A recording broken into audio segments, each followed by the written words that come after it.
Hey, Thrift Shop Hacker back here again. I just kind of wanted to give you a little bonus piece. I made this LED light for my workbench probably about 3 years ago. And I got these off of eBay. They're 5050 SMDs, surface mount diodes. And they take about, I think they're about 10 watts a piece. And I'm running four of them, and I just have them all linked together, going down a wire into a fused cigarette lighter hookup because they're all 12 volt. And to run my lights, I have a very simple contraption. This is just an old cigarette lighter port that I got from the junkyard. Wired it up, two wires on the back, positive to positive, negative to negative. Put it on one of those 7.5 amp hour brick batteries. And all you gotta do is plug it in. And it puts out some impressive light. I actually take this particular light, since it's on a stick and it goes all the way down to the floor. And I do have a PVC base that I've made for it. And you take it camping, it'll light up your whole campsite. That brick battery will, it'll progressively get dimmer and dimmer, but you can run them down. It'd take about, I don't know, 20 hours, maybe 30 hours to run that brick battery completely down to the point where it needs charging. And, if you're out camping or something, you can use like a solar panel. If you got, small generator, you can use a battery charger.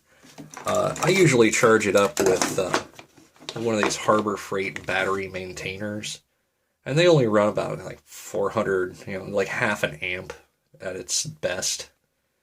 And it charges the battery right up to the exact voltage that it needs to be at. And it's really handy to have around. They're like $9 at the Harbor Freight. And it's not going to charge the battery fast, but it'll charge it reasonably well.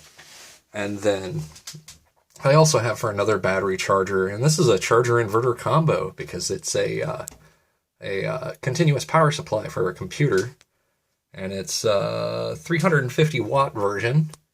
And what I did is, first thing I did is I opened this thing up and I snapped that annoying little buzzer off the end of it and just soldered an LED light in there.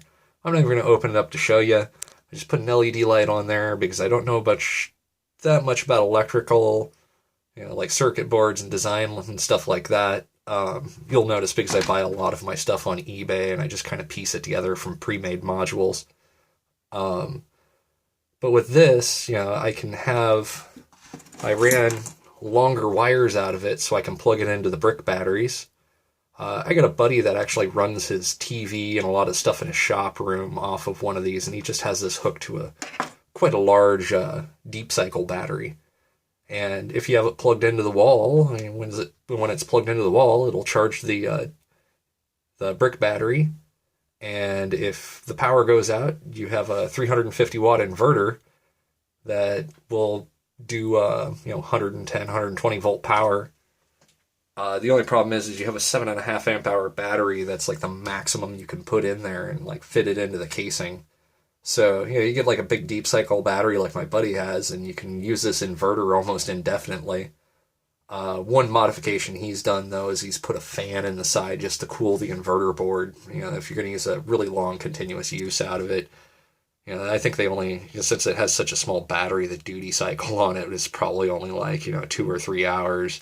Then things start getting a little too hot. But this works out great. It charges a little bit faster than our little Harbor Freight charger. But since it doesn't have that buzzer in there, and just to make sure, I didn't like screw up a connection or something in there, I soldered in an LED bulb at the right polarity where the buzzer was. So when the power goes out, all the lights, if you have stuff plugged into it and a battery hooked up to it, the lights, the light will continue to be on, or whatever you have plugged into the inverter side of the power on the back here will stay on, and it won't make a beeping noise every like 20 seconds that will slowly drive you insane. Of course, if the rest of the lights are off in the house, I'm pretty certain you're going to know that the power's out. But I just kind of wanted to give you, just a rundown on some of the little stuff that I have in the shop here. And this is probably one of the best things that I've invented that I use, well, not really invented, just kind of cobbled together. Invented. That I use all the time. It puts out really good light. And, all you do is truck around with a little battery like this. And I have it set up on one of these because if somebody else has a power pack or you can run it off your car cigarette lighter, it doesn't really matter. Just make sure you have a fuse on it. That way if your really junky construction might short out or something, you won't take out the fuse in your car or part of your electrical system. All right, guys. I will post some more videos for you pretty soon. We got some new interesting stuff coming up. We're going to be range testing the bike, so I'll show you some of the city of Sacramento, the capital of California, the town that nobody really knows where it is and thinks the capital's like Los Angeles or San Francisco. There's about 3 things to do here, and I'll take you guys out to them.